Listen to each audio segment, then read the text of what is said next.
Hello guys, Assalamualaikum warahmatullahi wabarakatuh. Let me introduce myself. My name is Adelia Agustin and I'm a student majoring in English Education Department in EIN Purwokerto. And thanks for your attendance in this spectacular event. In this occasion, I will give some explanation to all of you about the best way to be a good English teacher. Stay tuned. For the point, I will divide it to three main parts. The first one is developing lesson plan. In this main point, I will divide to three parts too. The first is choose material that will interest your student. While classic material are incredibly important historically and have a lot of literary value, they can be too low, boring, and simply irrelevant to hold your student interest for long. Instead, assign shorter or more contemporary works or works that you know your student will enjoy it. Point is assign reasonable amounts of artwork. While it might seem nice to have your student read a light novel in a week, this can be an unreasonable expectation. Your student won't be able to finish the reading and will skim it, or maybe read a summary instead, or not read it at all.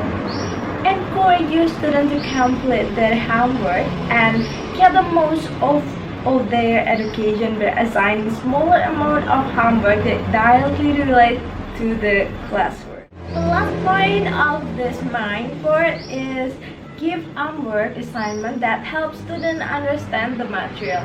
Ask students to write a short response to a reading assignment, including an interpretation of or question about the reading.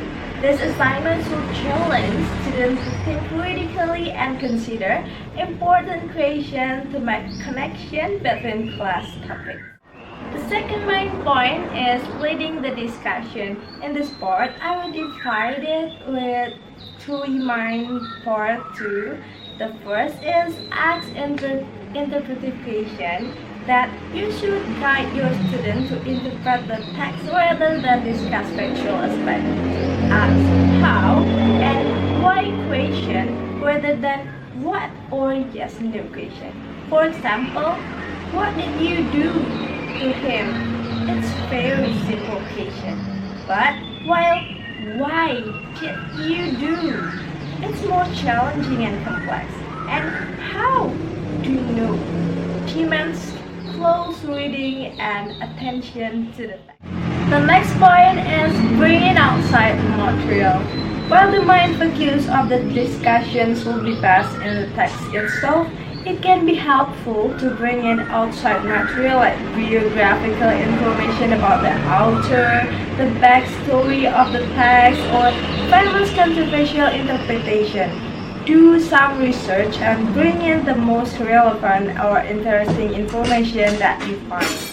Next is the last part of this main point is encourage your students to respond to each other.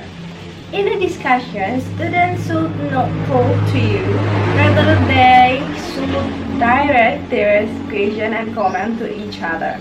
Then you should step in only to keep the discussion moving forward. They will learn best if they work together to build their own ideas and interpretation.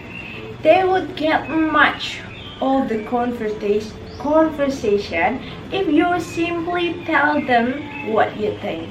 Remember that you are helping them learning, and a large part of this is teaching them how the best way to learn.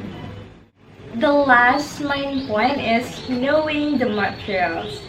In this part, I will divide it with two parts, only two. The first is develop your English language skill. I think it's the most important. Make sure that you have a fine grasp of spelling, punctuation, and grammar. You don't want to find yourself teaching your student mistaken or wrong information, right? Use a reference books and internet and search for grammar and punctuation rule, and don't be afraid to look up topics you're not sure about, because in nowadays is many sources that we can use it. The second point is know your material well. It seems similar with the before, but there is a difference a little bit. If you'll be discussing a source story, reread it several times to make sure that you pick up the smaller detail that you might not have noticed at the first time you read it.